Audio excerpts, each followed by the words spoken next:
75 seconds. The last time I asked my wife how much longer she'd be in the shower, it's what she'd said. It wasn't just over a minute, or a little bit. It was exactly 75 seconds because my wife was a very precise person. Punctual. On time. She wouldn't be there in 10, she'd be there in 8.5 minutes. She was a woman who can count the time she's been late on one hand and still loses sleep over it. I realize I'm giving the wrong impression. My wife, Kathleen, is by no means crazy. She simply has a better sense of time than most and likes to show it off. She doesn't even have a watch. A game of hours is when I'll ask her the hour and she'll say the time while only ever being off by a few minutes. So, when she told the doctors that I was unconscious for a minute or two, I was a little shocked. I knew she was mad at me then. The hospital's policy is to keep you for at least one night if you lose consciousness for any amount of time. Longer than 30 seconds, and it was a 3-day minimum. They were more concerned about my lapse of memory surrounding the moment when I hit my head. I know I was fixing the basement stairs. I remembered a brief jolt of panic as I fell, knowing my skull would slap against the stone floor. But that was it. I was apparently awake and talking by the time the paramedics arrived, but that memory is gone. Only now my short-term memory is healing. I can remember the hospital cafeteria slop I was fed for dinner last night. I can remember when my boss came to drop off a 6-pack of beer disguised in resealed Sprecher root beer bottles. But most of my thoughts were on my daughter. The hospital made me think of her. Or what we had done to her. I had a set of adorable identical twins and life was on its way to a fairy tale until Sophia, the oldest by 4 minutes and 37 seconds, started getting sick. And I don't mean physical, visible illness. It sounds so selfish, but I would have preferred cancer, disease, something that could be seen. But the sickness was in her head, and what was almost as bad as Sophia being sick herself was the hate from friends and family. People don't believe that a child could be depressed or paranoid or downright disturbed all on their own. It had to be us. There was an unsaid assumption that if a kid was fucked up before puberty, it was the parents' fault. It had to be the nurture because nature took care of kids' minds just fine. Kathleen's lost some friends who accused me of abuse. We had CPS called on us multiple times. We didn't know what to do. We were just a couple of kids ourselves who decided to make a little human being. We were out of our depth. I couldn't stomach the trips to the clinics. Kathleen was used to the cleaning chemical stench and fluorescent strobe of hospital hallways.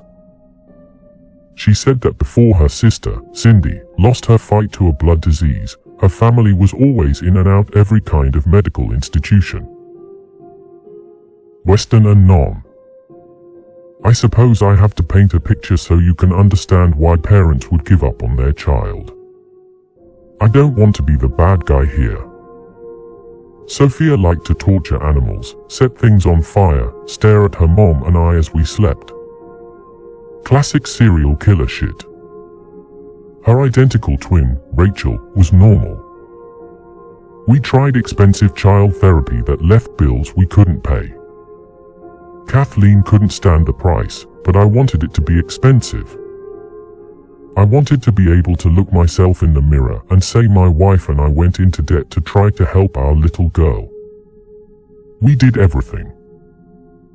And when nothing worked, and Sophia killed the neighbor's newfie by using a punji stick trap she proudly told us was perfected by the Viet Cong and banned by the Geneva Convention, we sent her away.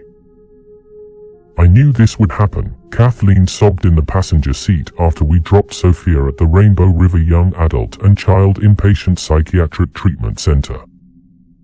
A mouthful of a euphemism for insane asylum. Kathleen couldn't be consoled.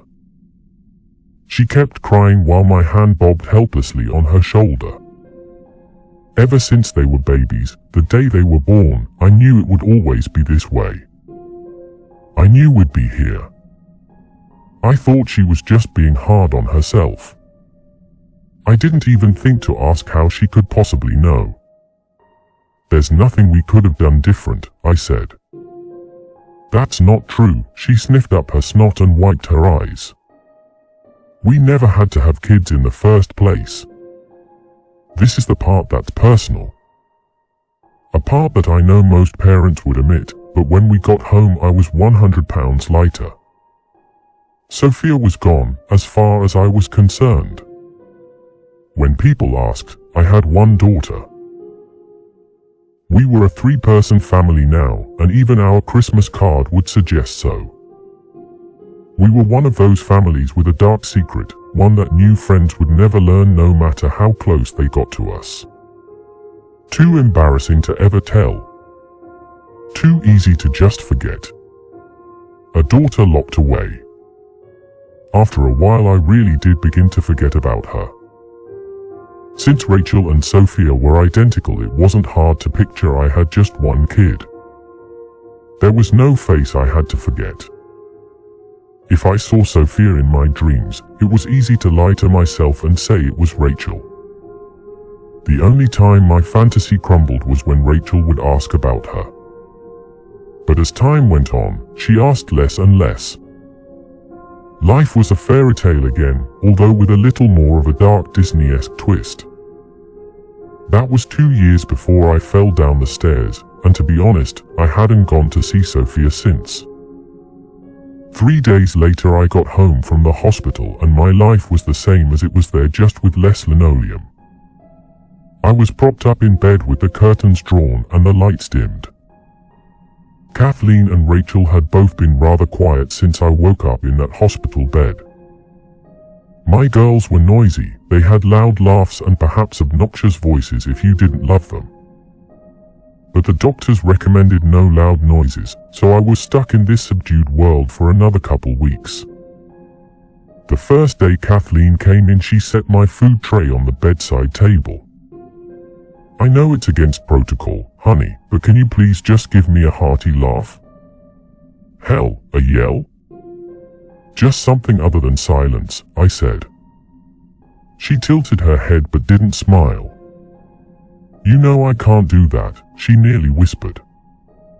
You had a brain bleed. I paused and gently grabbed her wrist. She wasn't wearing her wedding ring. Where's your ring? She withdrew her hand from my grasp and smiled sadly. What? I nearly yelled as she walked toward the door. Kathleen, what happened when I fell? What did I do? Suddenly I was stricken with guilt. Did I do something awful that I couldn't remember? Kathleen? I called, but she said nothing and closed the bedroom door gently behind her. Suddenly I was afraid. Something was wrong. Even if she wasn't mad at me, Kathleen being able to keep quiet easily made sense. She was an adult and would take the doctor's orders seriously. But Rachel, it seemed easy for Rachel, too. She didn't need any reminders to keep her voice down or play quieter. She seemed, for the first time in her life, disturbed. Just like her sister. Night was the only time I could move around. Light in nearly any amount still made my brain throb. When it was well past dark, Kathleen still hadn't come up yet, and I figured she was watching TV in the basement so she wouldn't bug me. Or maybe she was avoiding me. I couldn't tell. I went to the kitchen to make myself some food. Kathleen also hadn't been putting her usual amount of love into my meals.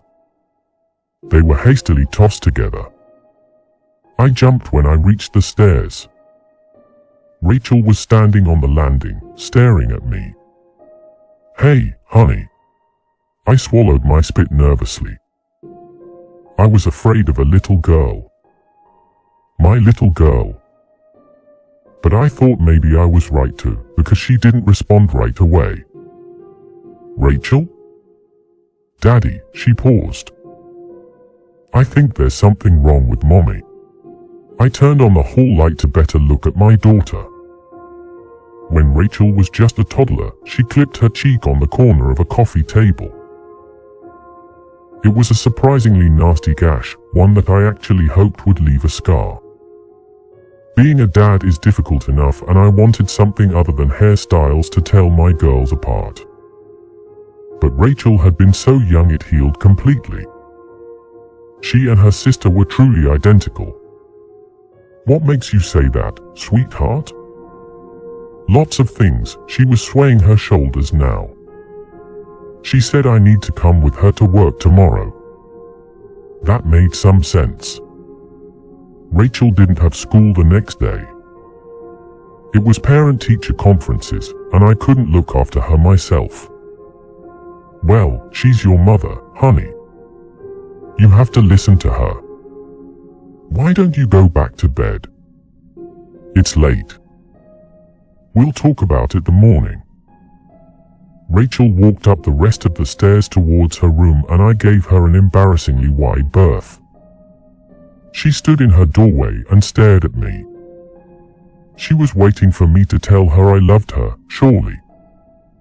But I just bit my tongue, looking her over, and she said nothing, not even good night, and simply closed her door. I freeze this frame every day now. I play it back in my brain again and again. Rachel staring at me from the doorway. Waiting. I didn't know it then. It was subtle the way sinister things are, but I'm certain that was the worst moment of my life. The next day I woke up early and found Kathleen's side of the bed still empty. Cold. The bedding not even pulled back. It was an overcast day, but even if it were sunshine and clear skies, I knew I had to get out of bed. I knew something was wrong. Kathleen was not the type to sleep on the couch. I dialed Sophia's treatment center and was greeted with a kind cadence of receptionist who listens to panicked parents day in and day out. Hello, this may seem like a weird question, but I'm Sophia Davis's father. I'm wondering if she's there now. Or if she has been suddenly acting different. She confirmed my identity with my number and clicked her tongue against her teeth. Just a second, sir. Hold music. Elevator music. Saucy saxophones were the soundtrack of my life falling apart. It wasn't going to be John Williams. That's just not how life works. As reality cruelly unfolds, it likes to play little jokes like that to laugh along to your pain. Your life is falling apart. Listen to this sax riff. Sir, your daughter is fine.